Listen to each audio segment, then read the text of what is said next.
Rebonjour encore une dernière fois pour aujourd'hui, en tout cas, pour une nouvelle revue. Cette fois-ci, je vous fais le mode véhicule de Sideswipe.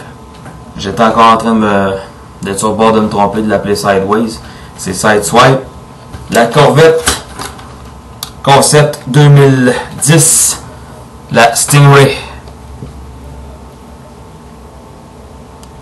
En espérant que ce véhicule se retrouve un jour sur nos routes, en dépit des déboires de l'industrie automobile en ces temps troubles. Que dire de ce mode véhicule? Vous connaissez, je me suis exprimé plusieurs fois, vous connaissez mon amour pour les voitures anciennes, les classiques, et à quel point je peux déplorer que certains véhicules d'aujourd'hui sont quelconques, à mon avis. Je peux vous assurer que lorsque j'ai vu cette Corvette-ci, j'ai été très impressionné, très emballé, et je me suis dit que si j'avais les moyens de l'acheter en réel, je l'achèterais, mais encore une fois, on a un beau bolide sport qui va être hors de prix pour le pauvre petit commun que je suis. On a une vague représentation du logo de Corvette ici, très amoché à cause de la séparation du capot.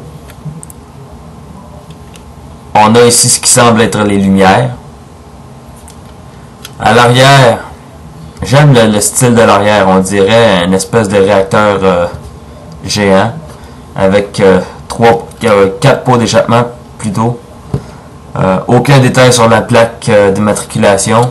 Le seul insigne de turbo qu'on retrouve est à l'intérieur. Ici, on voit en mode robot.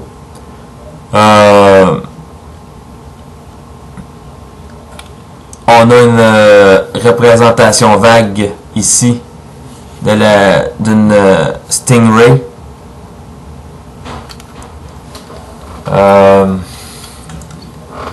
Les rétroviseurs sont en caoutchouc flexible. Qu'est-ce que je peux dire si ce n'est que j'aime ce véhicule-ci beaucoup plus que la Camaro Concept. Encore une fois, je vous le dis, j'aime la Camaro Concept, mais celui-ci, cette voiture-ci, est vachement plus attirante pour moi que la Camaro. On a une grande vitre unique à l'avant, d'un bleu clair, et on a une vitre séparée en deux à l'arrière, dans le style de la Stingray.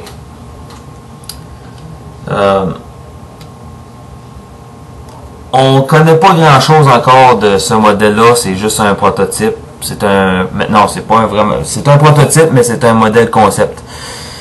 Reste à savoir si un jour on va voir ça sur nos routes. Je l'espère, j'espère, mais en tout cas, pour ce mode véhicule-ci, je lui donne un 10. C'est rare que je vais donner une note parfaite, mais je lui donne un 10 parce que j'aime le look, j'aime l'aérodynamisme et j'aime le profil bas de la voiture.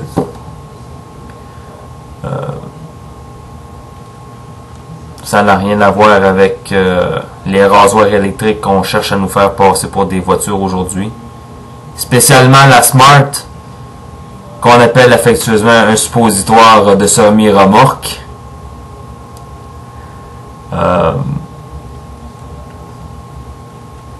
Sérieusement, Sideswipe, Revenge of the Fallen,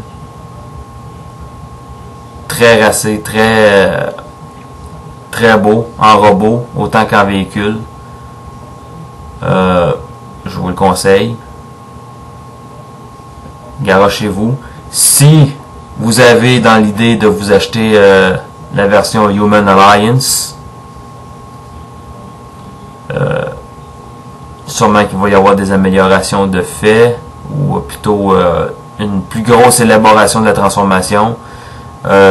Côté amélioration, je parle plus pour le côté robot, le mode robot, en espérant que la version Human Alliance, c'est commercialisé, aura de meilleurs pieds, aura une meilleure stabilité pour les pieds, et en espérant que la partie supérieure du corps va rester fixe sur le bas du torse. Ça va être tout pour moi aujourd'hui. J'espère que mes revues vous auront plu. N'hésitez pas à faire des commentaires. C'est en ayant des commentaires qu'on s'améliore. On m'a dit que certains jeux de caméra pouvaient être déconcentrants ou nuisibles. Je vais essayer de m'arranger pour relocaliser ma caméra pour avoir un meilleur éclairage. Je vous laisse là-dessus. Je vous souhaite une très bonne journée. Donnez-moi vos commentaires. C'est toujours apprécié. À la prochaine.